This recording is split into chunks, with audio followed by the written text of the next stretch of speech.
सभी को प्रार्थना है सारे बैठें, बैठने से बात बनेगी क्योंकि अनुशासन बहुत जरूरी है।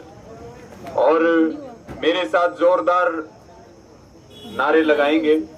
किसान एकता जिंदाबाद, जिंदाबाद जिंदाबाद, किसान एकता जिंदाबाद, जिंदाबाद जिंदाबाद, मोदी सरकार मुर्दाबाद, मुर्दाबाद मुर्दाबाद, काले कानून रद्द करो, रद्द करो रद्द करो, काले कानून वापिस लो। वापिस लो वापिस लो। जय जवान, जय किसान, जय जवान, जय किसान, जो बोले सो निहाल। आज यहाँ उपस्थित सिरसा में सभी हमारे सम्माननीय नेतागण, सभी किसान बिरादरी के सरदार, मेरे युवा साथियों और हमारे सभी मीडिया के बंधुओं, आज आप सारे इकट्ठे हुए और लगातार सिरसा जिले का आंदोलन में बहुत जबरदस्त योगदान है पहले दिन से। और जो 26 तारीख को प्रदर्शन था, 26 तारीख के प्रदर्शन तो पूरे देश में हुए और हरियाणा में भी हुए, लेकिन सिरसा में भी आप सबने सैकड़ों हजारों की संख्या में इकट्ठे होकर के सबसे मजबूत रोष प्रदर्शन करने का काम किया। उसके लिए भी सबका बहुत धन्यवाद और सबका बहुत आभार है। और उसके बाद जिस प्रकार से यहाँ 150 किसानों के ऊपर मुकदमे दर्ज किए गए, वो सीधे तौर पर यह दिखाता है कि आपकी ताकत के सामने, आंदोलन की ताकत के सामने दुष्यंत चौटाला हो चाहे वो रणजीत चौटाला हो, आपने उनके गोडे टिकवाने का काम कर दिया। अब तो नाक रगड़वाने का नंबर आने वाला है। और पिछले दिनों हिसार में 16 तारीख को बर्बरता करी गई और उसके बाद जो है 24 तारीख को पूरा हरियाणा इकट्ठा हुआ और वहां के प्रशासन को अपनी गुंडागर्दी के लिए माफी मांगनी पड़ी और मुकदमे रद्द करने के ऊपर सहमति बनी। जो गाड़ियों को नुकसान किया गया उनकी हर्जाना देने पर सहमति बनी और जो हमारे एक किसान भाई शहीद हुए थे उनके परिवार को नौकरी देने की जो है वहां सहमति बनी और किसान की जीत हुई और खट्टर सरकार की हार हुई।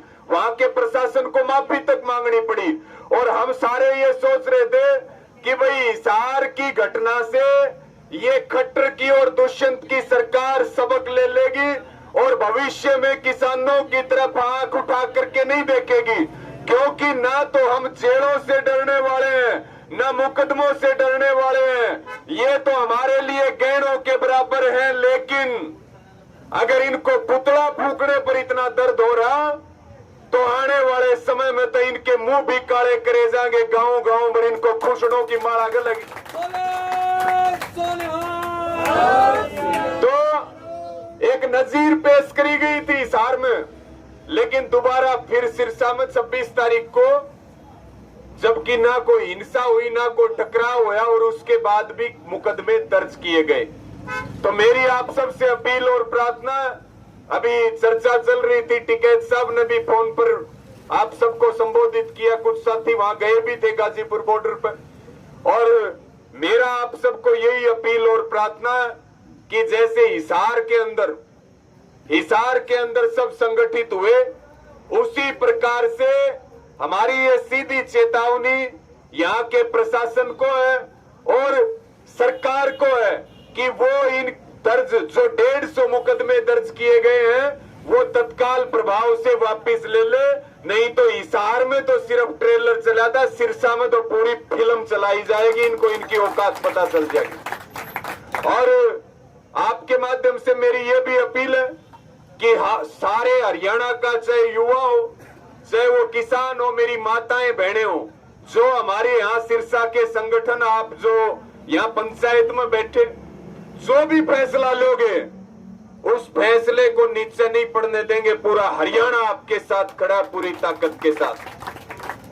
और मुझे लगता है मेरा तो ये सुझाव भी है कि आज की जो पंचायत है इसके माध्यम से ये जो फर्जी मुकदमे दर्ज किए गए हैं, क्योंकि पहले ही आंदोलन का नारा है कि भाई बिल वापसी होगी तो ही घर वापसी होगी, हम जान तो दे सकते हैं लेकिन खाली हाथ नहीं लौट करके आएंगे। इसलिए बात करें कि सरकार इस बात पे तुरंत संज्ञान ले और प्रशासन जो है इन मुकदमों को वापस ले ले, अन्यथा जो भी परिणाम होंगे उसकी जिम्मेदार खट्टर सरकार, दुष्यंत चौटाला और यहाँ का प्रशासन जिम्मेदार होगा। हमारी किसी प्रकार की कोई जिम्मेदारी नहीं है, यही बात तो है। हाथ उठा करके बताओ सारे।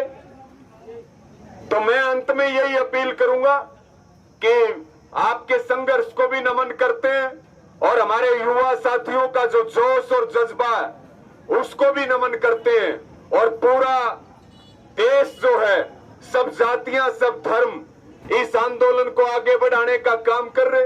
5 तारीख को फिर संपूर्ण क्रांति दिवस का आह्वान हो रहा, क्योंकि यह आजादी के बाद सबसे बड़ी लड़ाई है।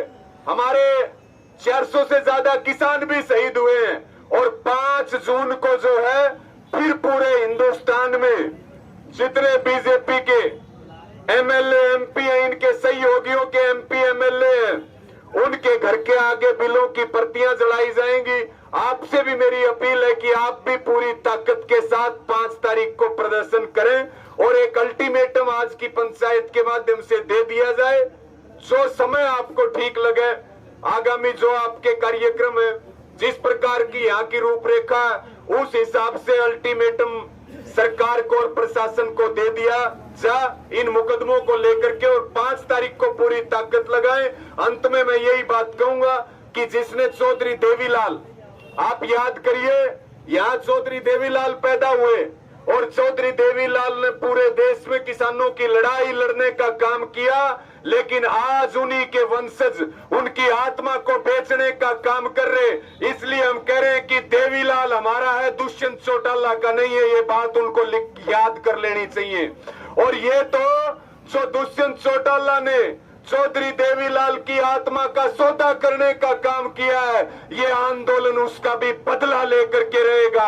अब तो ये उप मुख्यमंत्री बन रहा, लेकिन ये बात भी इनको याद रखनी चाहिए कि आने वाले समय में ये किसी गांव के सरपंच भी नहीं बन पाएंगे, किसी गांव के पंच भी नहीं बन पाएंगे।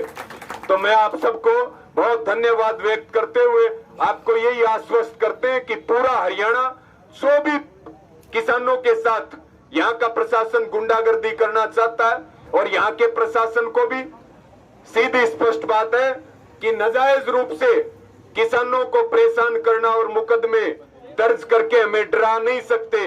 ये बात ध्यान रखना, हम सही काम करने वालों की इज्जत करते हैं, और जो गलत काम अपनी पावर के दम पे करते हैं उनकी खाल उधेड़ने वाला गुणबा, उनकी बक्कल उतारने वाले लोग हैं। ये बात सिरसा के प्रशासन को नोट कर लेनी चाहिए। आप सबका बहुत बहुत धन्यवाद। सबको जय किसान। और मेरे साथ जोरदार नारे लगाओगे, जोरदार पूरी ताकत के साथ। किसान एकता जिंदाबाद, किसान एकता जिंदाबाद, मोदी सरकार मुर्दाबाद, खट्टर सरकार मुर्दाबाद, दुष्यंत चौटाला मुर्दाबाद, दुष्यंत चौटाला मुर्दाबाद, हमारा भाईचारा जिंदाबाद, हमारा भाईचारा जिंदाबाद। सब बोले सोनिहाल। सबको जय किसान।